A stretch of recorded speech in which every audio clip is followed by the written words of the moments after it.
What if you could make one decision to unleash everything great in your life? Would you do it?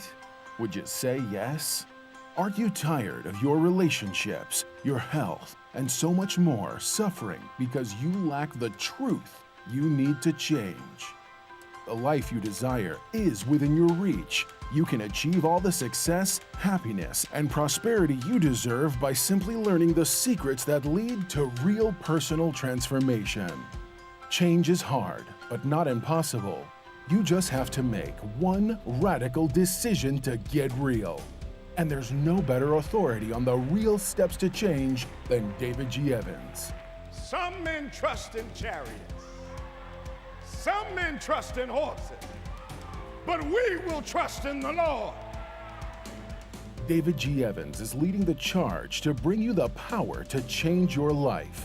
He is committed to the mission of helping you transform and become a person of power, and it starts with his all-new system to change your situation. At the centerpiece of this life-altering collection is David Evans' groundbreaking training course. From ridiculous to radical to real, this means war.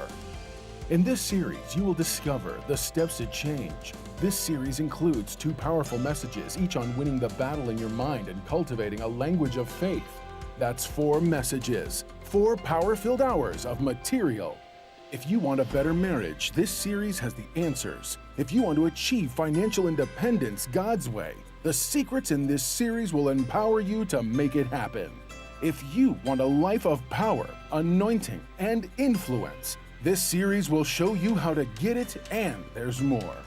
You're looking for serious, immediate results. So Bishop Evans will also include one of his best-selling messages called Weapon of Warfare.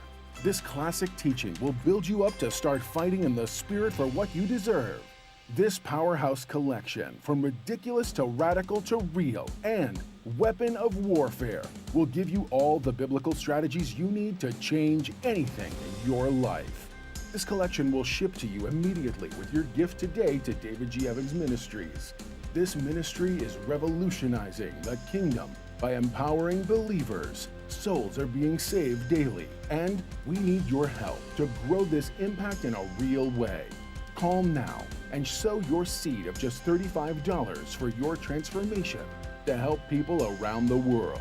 Your $35 love gift goes straight to the front lines of ministry, providing help to those that need it most. Call now. Make the decision to get the power you need to change your life forever. Allow God's living waters to wash over you and refresh your soul. You've been praying for yourself when the answer is in praying for other people. While I'm praying for California, God shows up in my house. As kingdom people, with the king in us, and us being sovereign ground, we're not governed by the laws of this land, but we're governed by the laws of heaven. He's talking about you going to draw water from the wells of salvation. Where's the well? In you. If we want to release the water, watch this, we don't have to pray for it to come. Where we are now, we pray for it to be released. Release deliverance and transformation in every area of your life through God's living waters. This revitalizing 3-message series can be yours on CD or DVD when you visit our website or call 1-800-591-8480 today.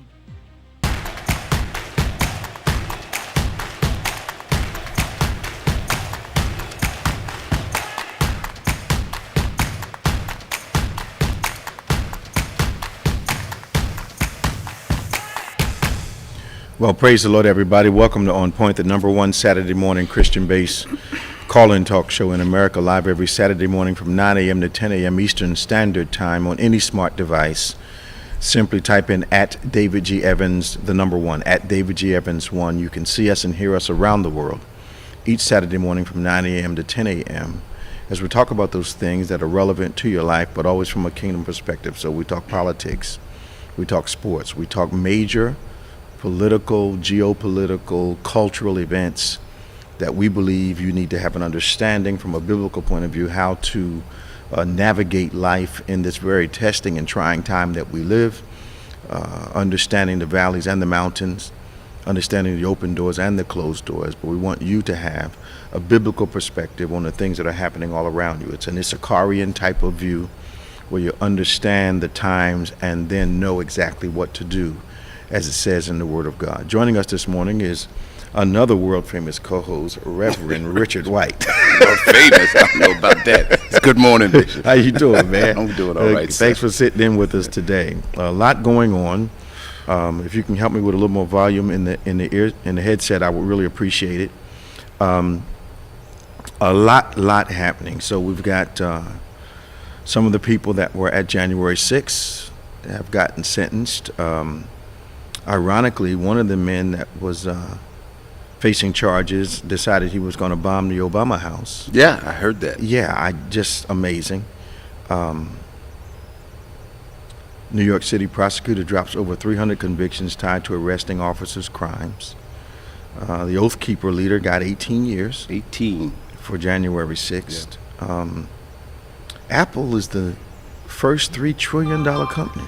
3 trillion is a big number. That's huge. That's a big number. That is huge, man. And I understand Paris has gone absolutely bonkers over the shooting of a teenager. 17-year-old teenager shot by the Paris police. They said he didn't have a gun or anything. And it's... So why'd they shoot him? I don't know the full story. I can look it up real quick. But okay. I read it this morning, and it didn't say anything why they shot him. But they're saying the government's saying, please, everybody stay home. And the young people say, no, we ain't staying home. Well, first they increased the retirement age in France from 62 to 67, and 65, and they lost it. Yeah. And so they've been in the streets, and now they have this, and guess what? Olympics will be there next summer. Will it? Paris. That's right. You're not going to sit those folks down. They need to clean all that up. Yeah, real quick. now, because they've made a big investment. Yeah, they made a big investment. It costs hundreds of millions of dollars. Yeah. Maybe not billions. Billions now to actually host the Olympics. Right. And start thinking about security. With the venues in place, and security has to be through the roof. Because France is, they've had some terror issues in the past. Right. Yeah, that's right. So the thing on everybody's mind, the thing that's on my mind, is I don't even know whether I should call it our Supreme Court. Well, let me give the numbers because I know people are waiting to call. 866-743-8267, 866-743-8267. It's toll free, 866-743-8267. If you like letters, 866-74-EVANS. Give us a call. We want to talk to you about the things that are happening all around us and to us. So, you're an HBCU guy, right? I am. We are both. Yes. HBCU. Yes. So,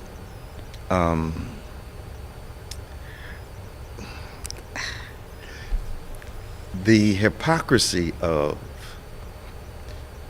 taking away affirmative action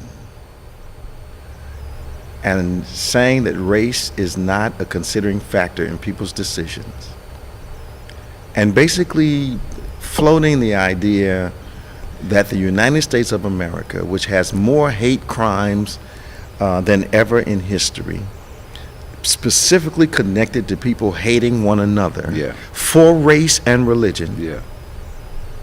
How can a Supreme Court judge who has any sense of reality say at all that race is not a factor in the United States of America?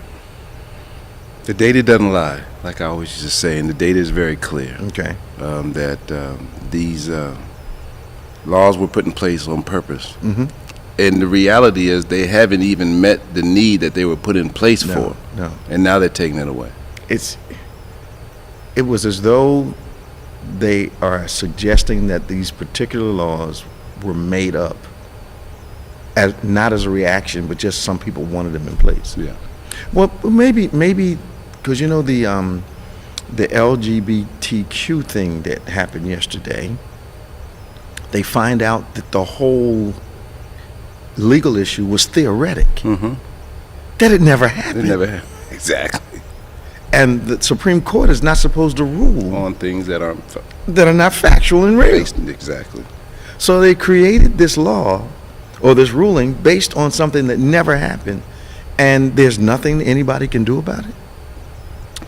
It's really unfortunate to where that has gotten it to. I mean, to say that just because I'm in business, because I don't like your lifestyle, I can say I'm not gonna serve you whatever it is you want.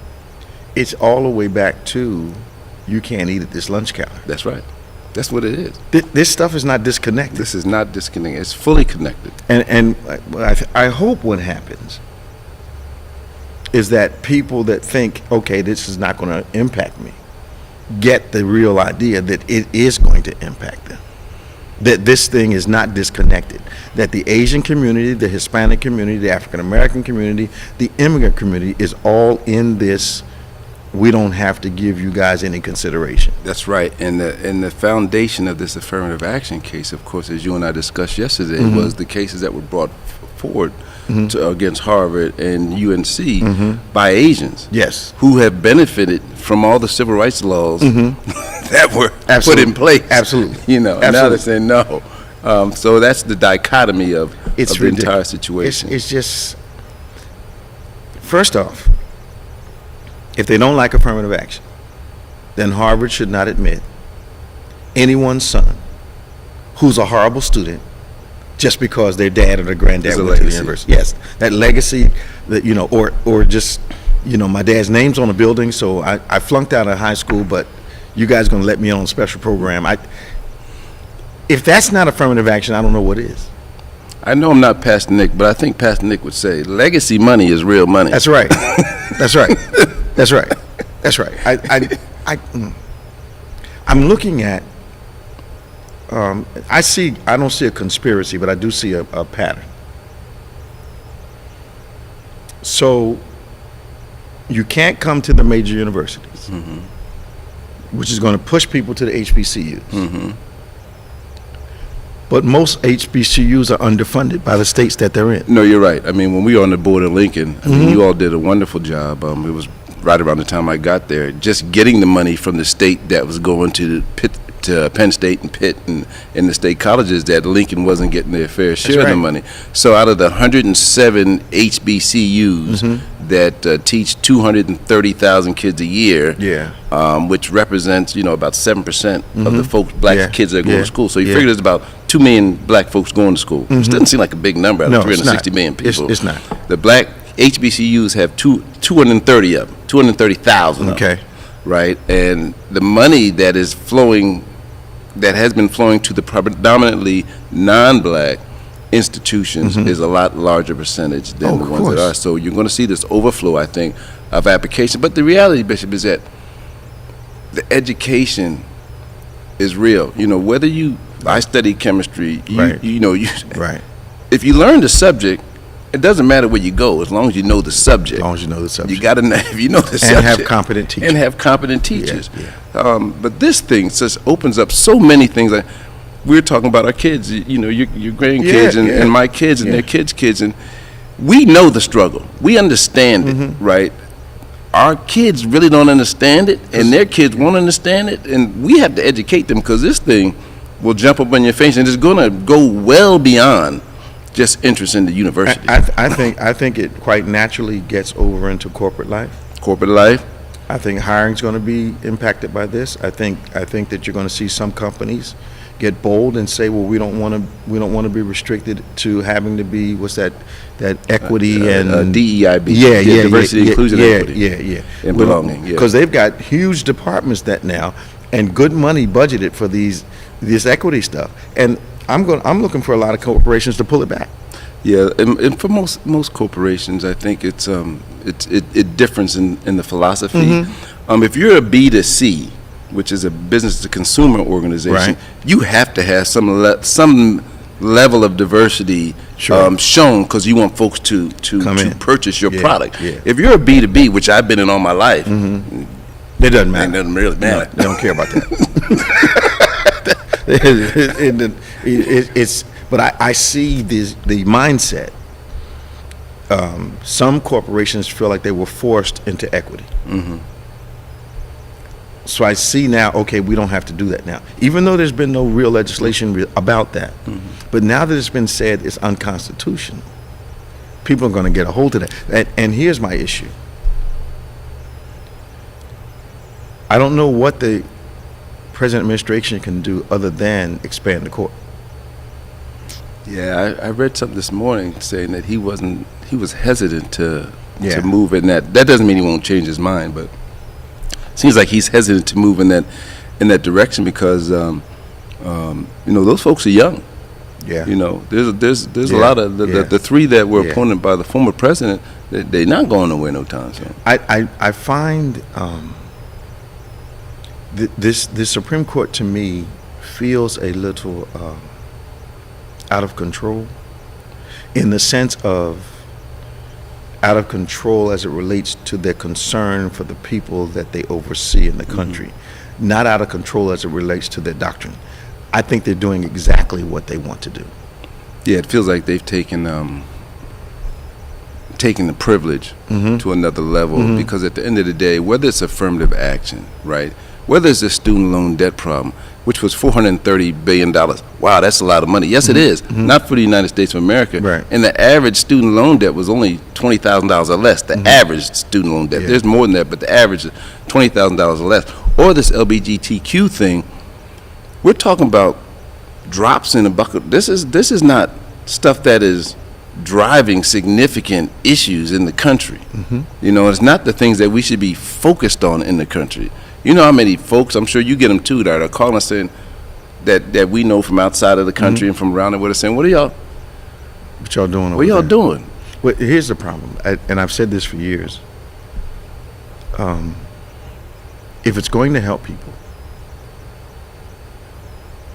our Republican politicians are not interested in that. If it's going to help business, they're interested in that. So you find these decisions which either open old wounds or debilitate. And the brazenness of the decisions. I can't say they're short-sighted, because I think this is a 30, 40-year agenda that we're dealing with right now. So they're not short-sighted. So this is purposeful. So it makes me wonder, what is the end game for this? Because they're going to have a voter rebellion as it relates to some of the things that they're doing. Yes. They're going to mobilize the one group of people that get presidents elected, and that's African Americans.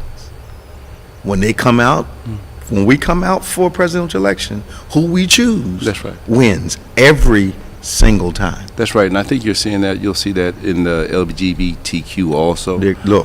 Coming really strong. But the problem is, and we all know that the problem is that the popular vote doesn't matter. It's the electoral college, and electoral college has. And there's as many votes in Montana as there are in California. It doesn't make sense. It doesn't make sense. That's the problem. The electoral college is the problem. Yeah, I find that when I heard that and you've got people on the court that are going to be on the court that not only have had this issue with affirmative action for years, but they finally were in a position to do something about it, and made this decision that, as I'm hearing about it and reading about it, it's ambiguous in its writing. Yes. It's as though, I think affirmative action is unfair to who? To who? But Pastor Nick taught me years ago, when you're the oppressor, equality feels like oppression. It only feels bad to people that feel as though they're losing something. Yeah, that's a sad fact. That's a sad fact, because if you're a young person, or not a young person, just a person that's looking at the court today, with this affirmative action thing, you can say, okay, the court doesn't care about me. Right. With this student loan debt thing, you can say, okay, don't care. The court doesn't care about me. LGBTQ, you can say, the court does not care about me. It's clear. They made the decision. They don't care about me. So is it enough, Rich, do you think? Is it enough for them to make the decision and just deal with the fallout? No, because you know what I think? Similar to this Illinois governor that did not allow for the banning of the books in the state. He said, we're not going to do that. No, the books are allowed. I think what happens is the Supreme Court says this is what we're going to do. Okay. The states they didn't pass it on to the states, but I think the states will have some say and how things are going. And that's where you start to get the separation of the upper right-hand side of the U.S. and then the bottom states and then going around. Unfortunately, though, there are states that are going to finally get a chance to inflict these types of laws on the people in their states. Oh, yeah. It's happening now, you know. I'm thinking of people that I know in Texas and Florida, and it's almost, here's what I see as a cycle. Because when we were on the board, I learned that political cycle of money for schools, and I watched millions of dollars be taken away from the school, while black politicians sat at the table, and they took the money from them with them present in the room. But barely, if you think of it, they took away a rounding error from the majority universities and took millions of dollars away from HBCU. So I find that this may be, if we're not able to rally funding, because I don't think we're going to get support from the state like we thought we would, this could threaten the existence of a whole lot of black universities. Oh, certainly, most definitely. And as you and I talked yesterday, out of the 107 that are out there, all of them aren't ready. The majority aren't ready for this. So some of the onus does fall on the institution to make sure they have the right folks in place to be able to, put the money where it needs to be, such that they can have a sustainable existence. And a lot of the universities are not commuting universities. That's right. So buildings don't pop up overnight. That's right. They take years to build. So dorms are not ready. The capacity, the being out of room is now going to be a liability. That's right. Because where are you going to put them? You got to have a place for them to go. Absolutely. Can't put them in trailers. And they can't, like you said, they can't commute. No. No. So it's this thing has a domino effect, and I'm just wondering how the Harvards. Now, here's the other piece that most people don't know, I think. The numbers that Harvard has as far as equity is concerned are managed numbers. Okay, we've decided we're going to let 50 Asians in. We're going to let 75 blacks in. They keep that number there. That's what's acceptable for their community. Well, why would they want to do that? Because the money does not want the university to look that equitable. Case in point, my boarding school, I got a newsletter. When I went to school, there were 6 of us in the school. 300 and some odd students, 6 minority students. I got a newsletter the other day. There may have been one Caucasian kid in the group. The school looks, from a student point of view, to be vastly minority now. And why do you think that happened, or how do you think that happened?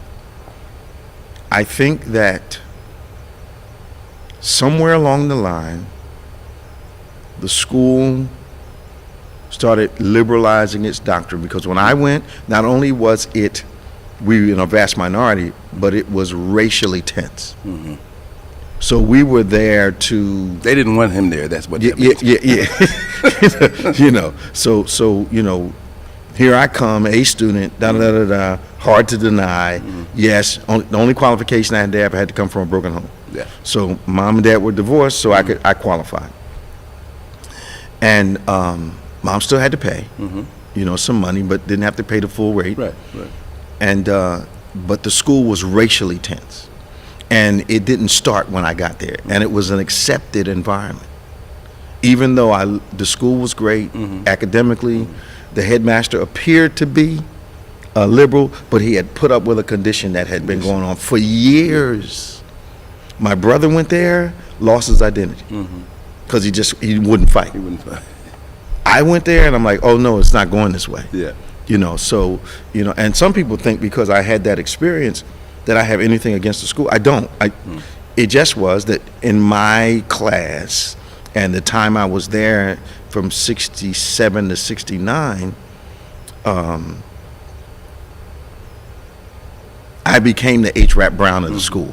I was the Stokely Carmichael. I was the Malcolm at the school, but it was necessary because we just weren't going to take it anymore. But Was it a fair environment for us? No, which is why I reacted the way I did, and then kind of revived the kids. Like, why are you taking this stuff from these people? And I'm talking about the kids that have been there since they were in 6th grade, you know, and had become casual. Yeah, desensitized. Yeah. They just, I mean, they were saying things to him that were shocking me. Yeah. They were just saying things. I'm like, what's wrong with you guys? So culturally, I see the shrinkage of HBCUs because we're not prepared for this. I see a corporate flow from this discrimination because, you know, if you go to Harvard, the person you're going to interview with at a major corporation either went there or knows someone that graduated from there. Or believes that because that's where you went, that you're going to make a better person. Absolutely. You know, if you went there and made it out. Absolutely. It's just the perception. Absolutely. And it's real. That's not phony. It's real. I know you. I think you'll do better here. Right. You know, so Penn has the same thing, University of Pennsylvania, Pitt, you name them. But then it will start to perpetuate itself, not only at the universities, but at the private schools. There you go. At the charter schools. Here's the next thing. My kids, before we started homeschooling, went to a Christian school. Most people don't know that Christian schools were started as a way to pull white kids out of mixed schools. So now are the Christian schools, because there was a lot of celebration among Christian nationalists, evangelicals, about this affirmative action thing happening. So now, do they have to have minority students at their schools? No. Don't have to. You know, I don't know if you remember, we went to a major church over in Philadelphia at the suggestion of one of our leaders, and thought maybe they could share some things with us years ago. And the guy told us to our face, we don't mind them in the school, but we don't want them in the church. Yeah. No, you're right. He told us to our faces. Yeah. It's the most segregated place in America on Sunday morning. I ended the meeting. Yeah. I said, we got to go. Yeah. So one of our Caucasian staff members, very embarrassed by it, and he's in a mixed race marriage, and he realized his kids could go to the school but would not be welcome in the church. I'm like, wow. And you wonder what God's going to have to say about all that. Well, you know, that's just there's a ridiculous celebration, and I think you're going to start seeing what the original desire for the Christian school was segregated. Now there's a legal way not to have minority students in your Christian school. But the Bible is so clear on this Well, point. it is, but I mean, there's only two things we're really supposed to do. You think they worrying about Bible at this point? We got some people on the line. We got Danny on line 1, Tom on line 3, Keisha on line 4. We're going to Danny. Hey, Danny, how you doing this morning? Good morning, Bishop. How you doing? Good morning. Trying to make it, brother. Trying to make it. I know you got a lot on your mind. Oh, so much is going on, Bishop. So much is going on, and like I said before, we have to be on the lookout. Florida is the test tube. Okay. Before they present anything to the nation, they started off in Florida. So to see how the public, how the citizens will take different things, how we accept things. Yeah. And if we have to figure out, like what you were saying, we have to vote. The vote means so much. The problem is with our younger group that's coming up, they don't believe in voting.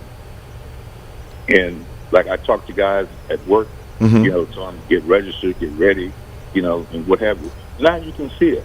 Before, you understand now why our former president was in such a hurry to put justices on the bench. Okay. Because now you don't have the vote, you don't have the balance, and you see now if they speak against it or if they have a different point of view, the Chief Justice don't want them to say anything.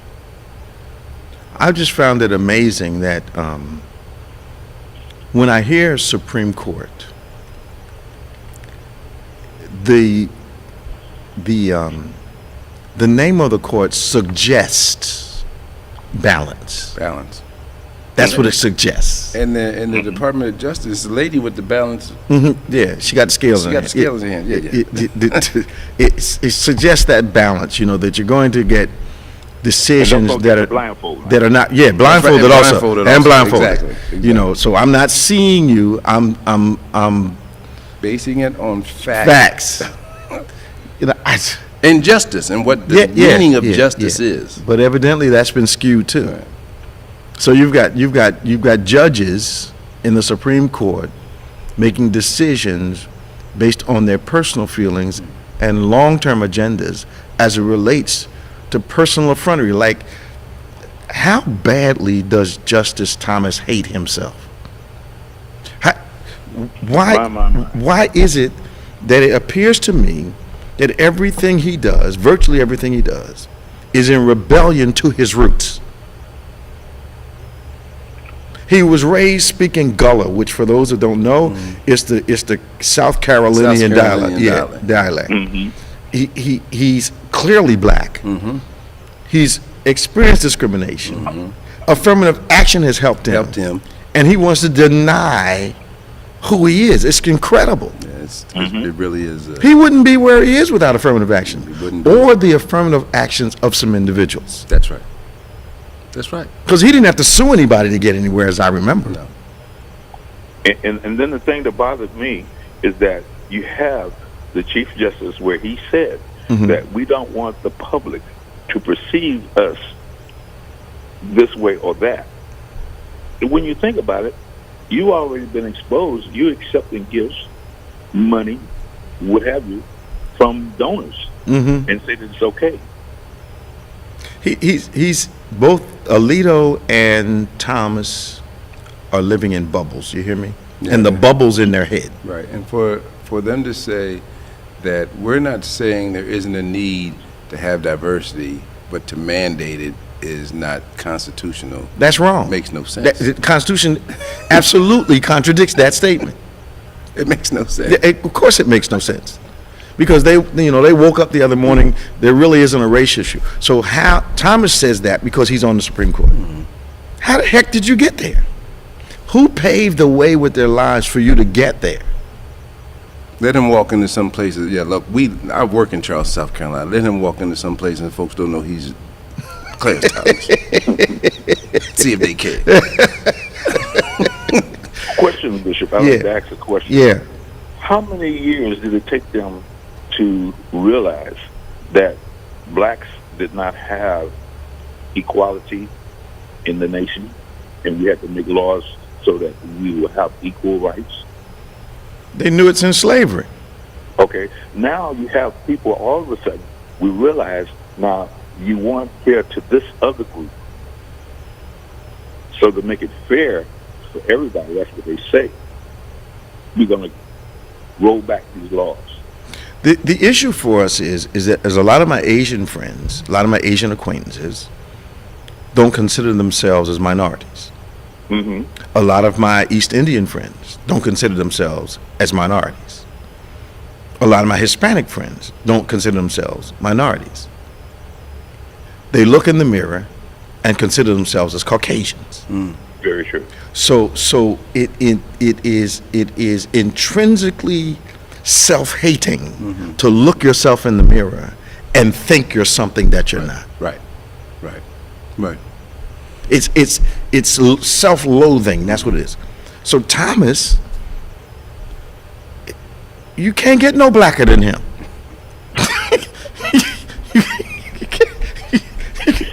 You cannot. Bishop. And he's oily. So how badly does he have to delude himself?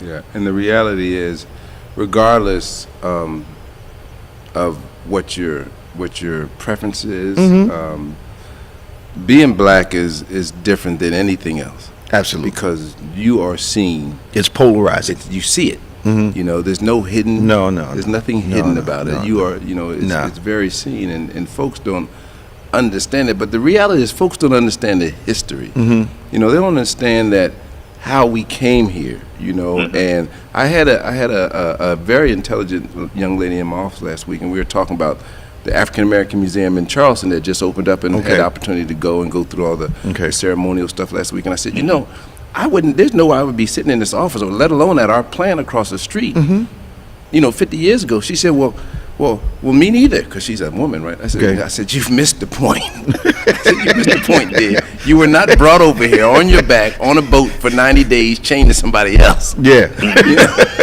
It's different. Yeah. And folks just don't get it, and I think that's what it is. To Danny, this gun thing, this open carry thing in Florida, if I could ask you real quick. Go ahead. Danny, it starts today? Today is the official day that it starts. And no one understands the law. Wait a minute. So everybody's allowed to carry a gun openly in Florida starting today? Today, the law starts today. Are there any restrictions on this? So you got your permit. So you're going to buy a pizza. Mm-hmm. There's 5 people in line. Mm-hmm. And all of them may be armed openly. Mm-hmm. Mm-hmm. Yep. We have a person that used to go here that lives there now that told me he bought a gun because it's crazy. He said I may have to move out of Florida. It's crazy. It's crazy. What are people going to do? Well, I'm worried about like road rage or somebody stepping and getting in front of you in line or something. Biblically, hatred does not start in a moment. Hatred is like a plant. It has to grow over time. And it looks for a place to produce its fruit. So what we're going to see are incidences ostensibly covered by the law where people express their anger and shoot other human beings. I mean, just shoot them.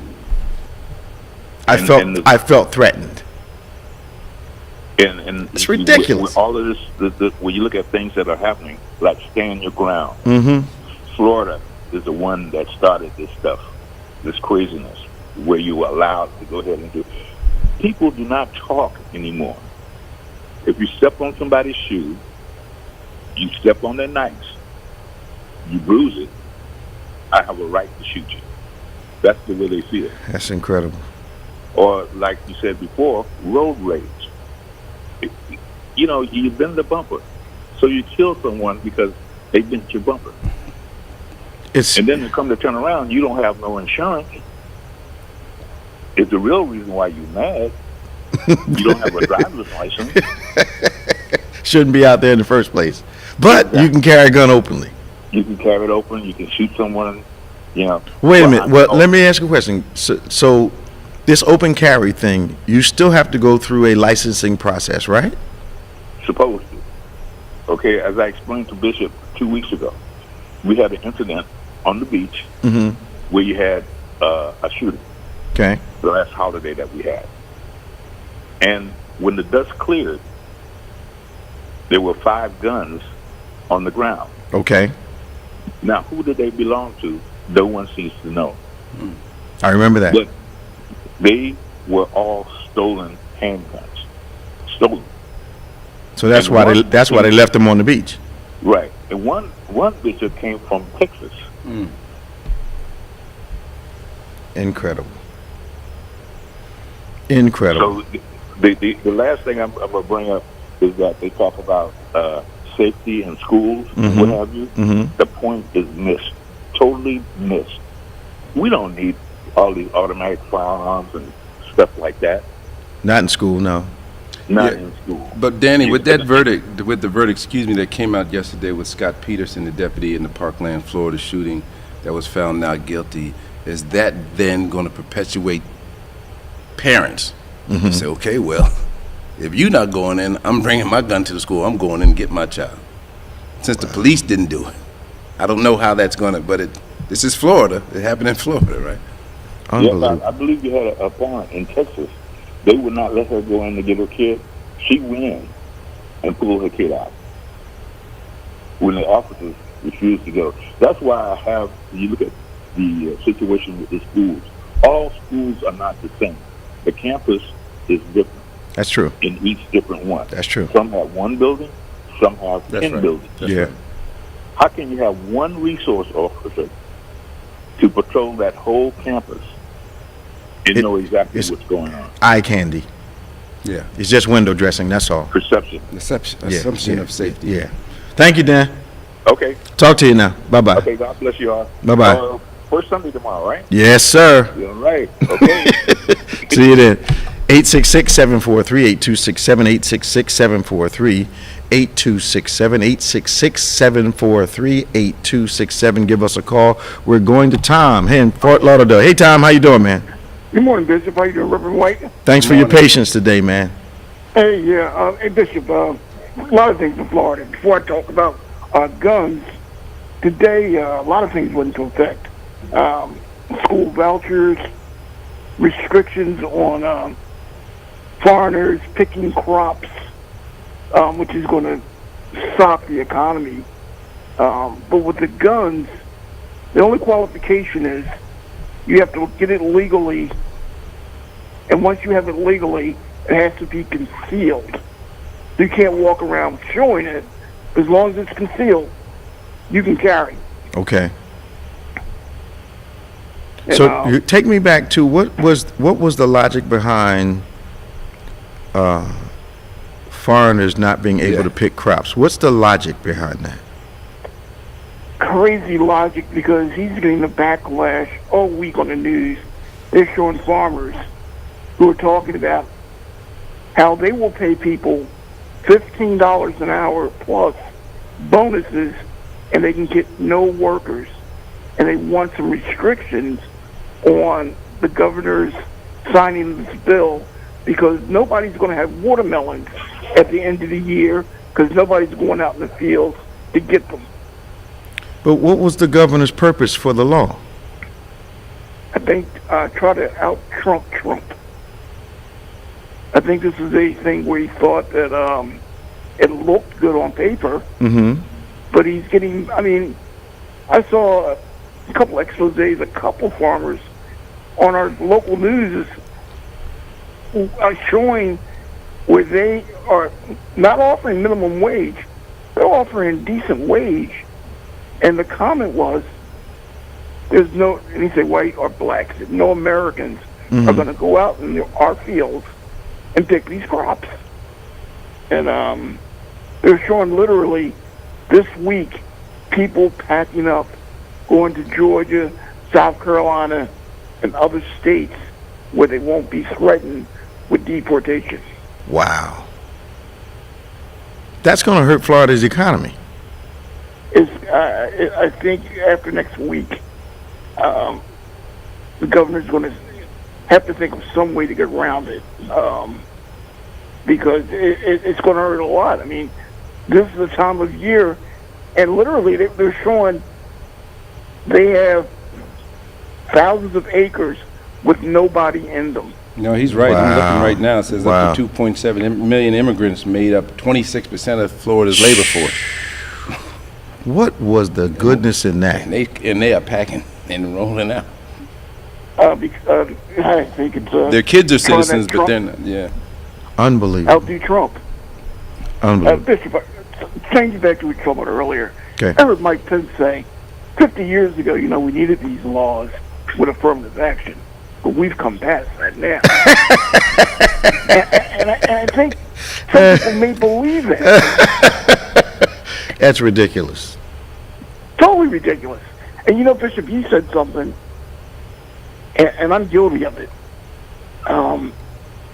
When I first got involved with management at one of those big companies,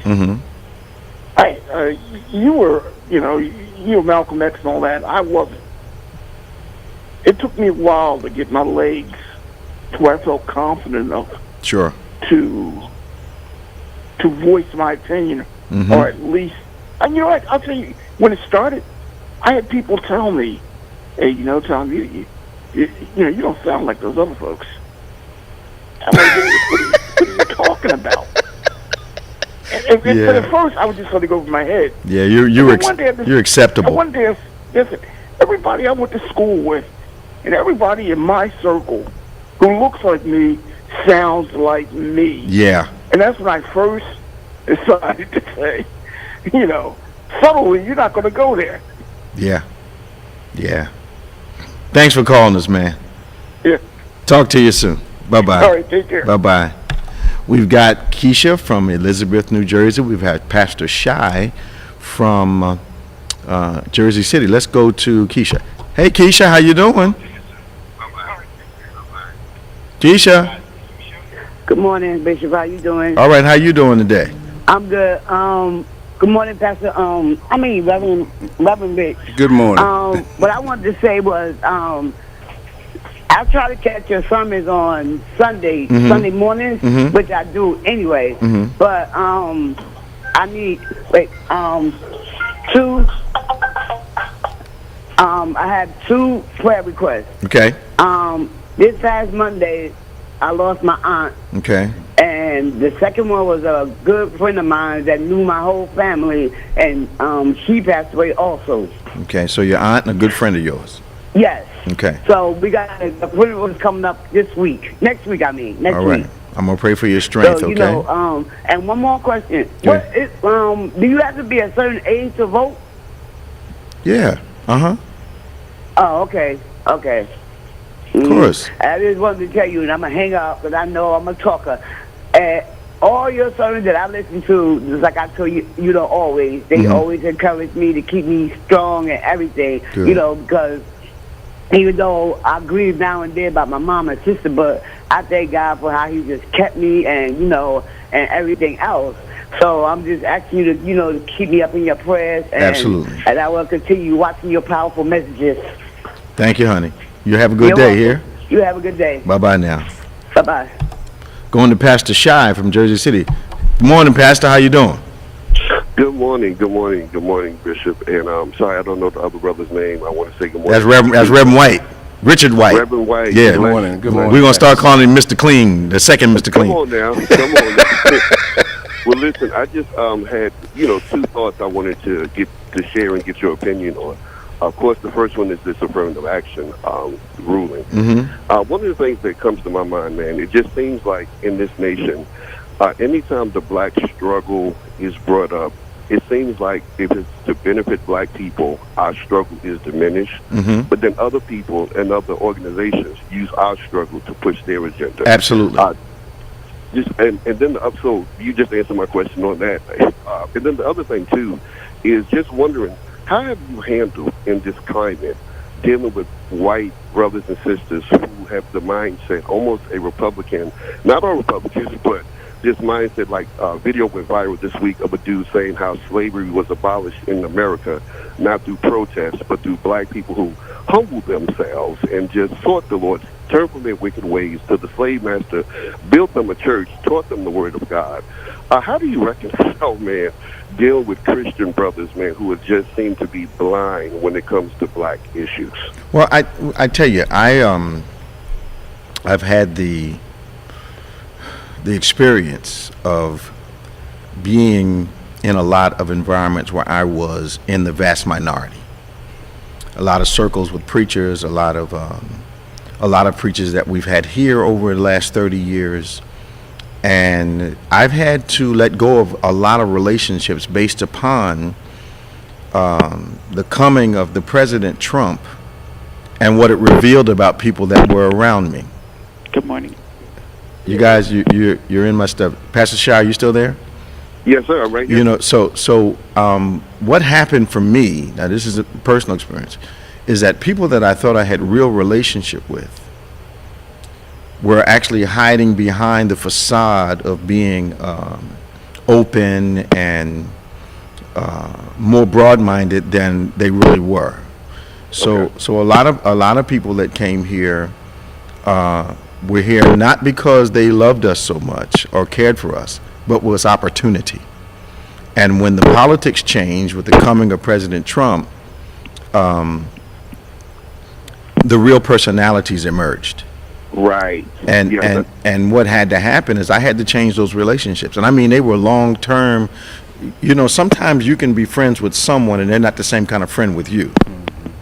And I found that to be very, very significant in this political climate that we're in. Prophets that I know, preachers that I know, elders that I know, bishops that I know, a lot of those relationships were exposed during this time. So what we're seeing now is not a birthing of anything. What we're seeing is a revealing of a lot of things. Hello? I'm talking to Pastor Shy. With the story, or I don't know. I don't want to take up too much time. No, go ahead, man. So I had no name, but it was a pretty popular person in that circle, man, and he had a really large following. And it was interesting, man. During COVID, he put out a post, man, and he was saying that if any pastor has shut your church down, caused your people to wear masks, you have to repent before God because of your lack of faith. So I called him personally because I had his number. Okay. And here's what I said briefly. I said, listen, man, if that's your stance, and if you're saying that any precautions means that I have no faith, then take off your glasses. Don't use your seatbelt. And I'm ex-military. They taught us to wear masks. Yeah. And I told him, I said, man, how dare you even indict somebody for using precaution and then to use your faith as a cover-up for something that's not real. So I agree. And that relationship, unfortunately, I had to discontinue, too, because at the end of the day, I was willing to come let's reason together, but I found out you can't reason with people who are unreasonable. Well, I agree with you wholeheartedly. I think the biblical answer that I gave dozens and dozens who criticized us for trying to protect our people from something that was real. And I think, I'm as anointed as the next individual. I've got faith like the next individual, maybe more than some people. I get credit for that. But the reality is this. When I look at the Bible and I see God tell his people, go in the house, paint the doorposts. Say it. I don't see any record of anybody saying I'm just going to go outside and trust God. I don't see anybody saying that. Yes, sir. So it didn't make any sense to me that you're trying to tell me I don't have. We got criticized because we have a mixed population here: seniors, middle-aged, and young people, and we took extra precaution. And bless God, we didn't have one outbreak in here. Come on now. We're open. We haven't had an outbreak, bless the Lord. Yes, but we sir. still have these cautions in place. And what bothers me is this. I'm trying to protect you, and you're going to criticize me? Take your criticism somewhere else. Yes, sir. Yes, sir. Yes, sir. So I'm protecting you. You're going to claim to be hungry with a loaf of bread under your arm. I'm standing in front of you, and you're going to say, get out in front of me. Don't protect me. This is silly. Sir. Well, I had one dude who stopped coming to church because we wore masks, but then he didn't take his children out of school when they stopped wearing masks. Isn't that amazing? Yeah. Amen. Isn't that amazing? Yes, sir. He wanted to leave. He wanted to leave, Pastor. That's all it was. Yeah, so he's looking God for bless it. you. Absolutely. Man, thanks for calling us, man. Don't let this be the last time. Yes, sir. God bless you, brother. Talk to you soon now. Bye-bye. Yes, sir. Good morning, Lottie. Good morning. How are you, Bishop? Doing all right, girl. What's your comment this morning? Well, not really a comment, but a question. Go ahead. So, you guys are talking about a lot. It's just astounding. I didn't hear you. There's no sound. Okay, but the reparations bill, do you have any insight on that? Reparations bill. Yeah, it's been a bill that is not going anywhere. Forever. They're not going to do anything. It's not going to. If they take away affirmative action, there'll be no reparations. Come on. I just thought I would ask because, my daughter brought it to my attention. I was like, what? She was like, people are not paying their bills. I was like, what? So I thought I would ask about that. The 40 acres on the mule money is not coming. It's not coming. All right. Well, you guys have a blessed day. I just thought I would ask if there was any insight because I didn't foresee it at all. No, it ain't happening, baby. No. All right, girl. Y'all enjoy your day. Talk to you now. Bye-bye. We got a few more minutes, about 6, and want to let you know a few things. Tomorrow, Sunday, of course, first Sunday of the month, and we're going to have our 8 a.m. service. We'll have a live 11 and our communion celebration at 6. So both of those services will be live, 11 a.m., 6 p.m. You want to join us. God is doing incredible things at communion. If you've ever overlooked the power of communion, if you've ever gotten very casual about communion, if you've never understood why the Lord said, this is my body, why this is me that you're dealing with at communion, if you've never had the power of that released in your life, you need to come and join us tomorrow. As once again, We take you into a place of understanding communion where the power of God will be released in your life. Now we no longer have requiring vaccinations. We do have masks and we do take temperatures. So you're blessed to come. We would love to have you here. On Wednesdays at 12 noon and at 7 p.m. we have our midweek impact. Those are Bible studies, 12 noon. For those of you that work at night or don't like to drive at night, you can come at 12 noon live here in the church, or 7 p.m. Our service begins on Wednesday evenings, every Wednesday evening for our midweek encounter. If you're interested in receiving Bethany news updates, want to just keep up with what we're doing, you text BBC News to 28950. That's BBC News to 28950. If you want devotional messages to encourage your faith during the week, text BBC Elevate to 28950. That's BBC Elevate to 28950. Of course, we always want to pray with you. If you have any prayer requests at all, you send them to social@go2bethany.com. That's social@go2bethany.com. We'd love to touch and agree with you. We understand the power of prayer and we understand the importance of prayer. You need to subscribe to our YouTube and BBC of NJ. YouTube at BBC of NJ and David G. Evans 1. David G. Evans 1, BBC of NJ, for all our YouTube material and content. But you want to subscribe to our podcast platforms, which is DGEMS, DGEMS, that's short for David G. Evans Ministries, and our On Point podcast.